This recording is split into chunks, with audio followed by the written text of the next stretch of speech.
Praise the Lord, Lord God. Good afternoon, everyone. We praise God for today. Today is May 8, 2024. So let us pray. Father God in heaven, thank you. Another day that you alone can give us. We know everything we see comes from you. We glorify your name. Your name should be lifted up. Heavenly Father, thank you for your grace every day. Every day, forgive us. How can we forget all what you have done for us? Give us a heart who always ready to listen to your word brought by your servant. Father God, we are so much tired. We want rest from this life that is deceiving us. You alone is our hope. Come into our lives. Calm our weary hearts that we should not be worried about tomorrow, because you said today is enough to be worried. Let tomorrow handle its own. Father God, give us the joy every day knowing you will be always there to comfort us. Thanking you for every chance you are giving us every day. May we use that chance for good and not for evil works. In Jesus' mighty name, amen. Glory to God. We'll greet happy birthday. Happy birthday to Smajoy Katkad. Happy birthday to Sister Marlene Santillan. Happy birthday to Brother Roger Bernabe. Happy birthday to Brother David Otope Ayeni. Happy birthday to Brother Randy Briones Sanggol Jr. Happy birthday to Brother Dan Gordo. And happy birthday to, I don't know, Itnar Lognas Jr. So, today is May 8, 2024. For those people who are celebrating their birthday today, may God continue to bless you. May God continue to give you the joy that you are longing for, and to give you good health, to give you wisdom, and guide you and your family. To God be all the glory. God bless us all. Now we will proceed. This is very, very short, I guess. Humphrey Global Crusade 15 in Dagupan, CSI Estancia on May 12, 2024. Okay, so everyone is invited, especially the people here in Dagupan, okay? So I hope you can come and you can hear the powerful message of our DAM Bishop Jonathan Periol. Glory to God. A shout out to Sister Lynn Tuason. I guess she is my co-employee, you can say, okay? So God bless you, sis, and God bless all of those who are watching right now, okay? Thank you so much. Thank you for those sharing my videos and reels, and to those praying for me. God wants to thank all of you, especially Brother Jonel and Pastor Connie. Glory to God. I remember I have a reel of our beloved apostle. He said, Apostle Arsenio Tan Periol, he said, it's not impossible that God can be your best friend. If he sees you're faithful and worthy enough to be his best friend, then he will do that. And our beloved Bishop Aldrin also said, you can tell God what you want, and he will obey you, as long as you are faithful to him. Every morning, before I eat breakfast, it's my joy to drink coffee. I slept early last night. I am very tired and weak. I didn't make any videos, even reels. I just, some edit. I forgot that my sugar finished already. I said before in my live, in our house in Laguna, sleeping is also like sacred. My mother and father will not wake us up unless it's important. And my children knows I never wake them up unless urgent. I do not wake up Jaron today just to buy sugar for me. He has no classes until Sunday. Exam finished already. Only rehearsals of graduation, sorry. If I'm not mistaken, I think God Jero belongs to highest honors. Glory to God. I said It's okay, I will drink my coffee later. But you know what God did? He wake up Jayron and I said to Jayron, wow, kuya, God loves me so much. He does not want, I will not have my coffee this morning.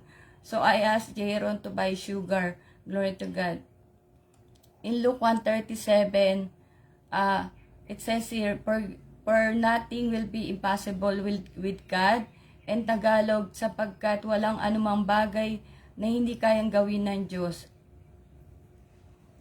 Before my children's allowance was handled by my husband, I told my daughter, Andrea, to give it to my husband so that he will not say anything. Then I wondered there's some instance that Andrea is sending, and he is also my husband, asking his sister in Australia. Something fishy, I guess. And that time also Julian's money always immediately finish. Her father giving all the 2,000 pesos per 1 month from Andrea, and I do not know how many months he asked his sister, my husband, for allowance of my 2 children. I told Andrea, shout out to Miss Sister Rosalyn Gregorio de Rojas, God bless. Thank you so much. God bless all of you. Today, we hope that we will be strong, okay? All of us, not only me. He asked his sister for allowance of the 2. I told Andrea, ate, I will handle their allowance. I told Julian, Ate Julian, I will give you daily because most of the time no classes.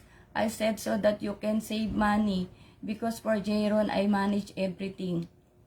When I told that to Julian that I will give her daily allowance, she had tantrums again. She said, screaming, "No, you need to give all my money," and ran immediately to her room. She said like that. Hindi, bigyan mo sa akin lahat, something like that, okay? After that incident, I messaged Andrea, Ate Andrea, it's okay, let your father handle the allowance. So that I said no more problem because Julian has tantrums already. So after a few months, again, my husband receiving the allowance of my 2 children, Jayron and Julian. And the remittance he was receiving from his sister from Australia for the electricity and water, for food also, my spirit told me something is really wrong. So I asked Andrea again, Ate, I will handle the allowance now. I will give the 2,000 pesos of Julian, but I told to Julian, I am not responsible if you will be short of allowance. But now, if I'm not mistaken, almost 3 weeks, no classes, but I gave her 1,000 pesos, and still I need to give 1,000 pesos more. She is just in the house. Daddy Sunny J. Antonio, the dryer of our washing machine is not working because God broke it. That is a small warning from God. Do not expect Jayron will do your work. Stop shouting to your wife. God knows you do not have plans of going to Humphrey in Dagupan in CSI Estadia. God wants to see all of you there together with your other family, unless you want all of you to experience eternal punishment or hell. God wants you to hear the message of our beloved DM Bishop Jonathan Periol. All of you will used by God to bring all your friends, classmates, kainuman to receive also salvation. I will come soon. For sure you do not want eternal hell. Julian Rose Antonio, your mother told you how to clean yourself properly. Do not finish spraying perfumes in yourself and in your room because the smell will not go unless you clean yourself first. Respect your mother or else you will also taste my wrath. Sunny J. Antonio, teach your daughter to respect her mother. Both of you are wicked. Julian Rose Antonio, do not go to the other side anymore. Instead, study so that people will not cheat you. Listen to your mother. You really want to be Marites forever. Gossiping is your best character. To everyone, sometimes trials are coming into our life. Somebody died or some tragedy, like yesterday God let me watch something. She came from poor family. Then she worked in entertainment industry. She gained little stardom, earned some money, then built a house. After some time, fire destroyed her house. She is crying, "Why? I am tired already. I will start again from scratch again." This very short. In Matthew 6:33 it says here, "But seek first his kingdom and his righteousness, and all these things shall be given unto you as well." In Tagalog, ngunit higit sa lahat ay pagsikapan nyo na kayo'y pagharian ng Diyos at mamuhay ng ayon sa kanyang kalooban at ibibigay niya sa inyo ang lahat ng inyong pangangailangan. God wants to be recognized. God wants to be the first in our life. Everything we have comes from God, even our life. The air we breathe, we should not be selfish to give back to God what is due for Him. God needs to be honored, to be respected, to be worshipped. God is God and we are only servants. God needs to be worshipped in spirit and in truth. God is not human.